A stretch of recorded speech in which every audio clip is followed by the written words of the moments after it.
మా మిన్నమ్మ అక్షరాభ్యాసం డ్రెస్ అయితే నేనే నా ఓన్ హ్యాండ్స్తో అయితే పెయింటింగ్ వేశాను. ఇదే నా ఫస్ట్ ఫ్యాబ్రిక్ పెయింటింగ్. చాలా డేస్ నుంచి అక్షరాభ్యాసం అవుట్ఫిట్ వీడియోస్ కానీ స్లేట్ డెకరేషన్ వీడియోస్ కానీ బాగా ట్రెండ్ అవుతున్నాయి కదా. మా మిన్నమ్మ అక్షరాభ్యాసం ఎప్పుడు అవుతుంది, దాని ఓన్ అవుట్ఫిట్ నేనే పెయింట్ చేయాలి, దాని స్లేట్ని కూడా నేనే ఓన్గా డెకరేట్ చేయాలని చెప్పి అన్ని వీడియోస్ని అయితే సేవ్ చేసుకుంటూ ఉన్నాను. చాలా సరస్వతీదేవి బొమ్మలను అయితే చూశాను పింట్రెస్ట్లో. కాకపోతే ఇది నాకు చాలా బాగా నచ్చింది.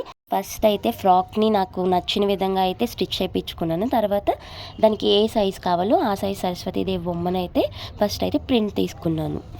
ఇన్స్టాలో బాగా ట్రెండ్ అవుతుంది కదా, ఒక ట్రాన్స్పరెంట్ బాక్స్లో ఫోన్ ఫ్లాష్ లైట్ ఆన్ చేసేసుకొని దానిపైన మనం ఏదైతే డ్రా చేయాలనుకున్నామో ఆ ఫోటో పెట్టేసి దానిపైన మనం డ్రా చేయడానికి. కాకపోతే ఇది క్లాత్ కాబట్టి అలా వేయడానికి చాలా కష్టమైంది. సో నేనైతే కార్బన్ పేపర్ని యూజ్ చేస్తాను. మనం ఏ సైజ్ అయితే సరస్వతీదేవి బొమ్మని డ్రా చేయాలనుకున్నామో ఆ సైజ్ అయితే పేపర్ని కట్ చేసుకుని అదే సైజ్ అయితే కార్బన్ పేపర్ను కట్ చేసుకొని ఆ రెండింటిని ఫస్ట్ అయితే స్టిక్ చేసుకోవాలి. ఇన్ కేస్ మనం కార్బన్ పేపర్ని స్టిక్ చేయకపోతే మనం సరస్వతీదేవి బొమ్మ వేసేటప్పుడు కదులుతూ ఉండడం వల్ల షేప్ అనేది సరిగ్గా రాదు. సో ముందే ఆ రెండింటిని స్టిక్ చేసేసుకున్నాక అవుట్లైన్ వేసేసుకోండి. అప్పుడు మీకు నీట్గా చాలా బాగా వస్తుంది. అవుట్లైన్ అంతా అయ్యాక వైట్ కలర్ పెయింట్ అయితే వేసాను సరస్వతీదేవి బొమ్మకి.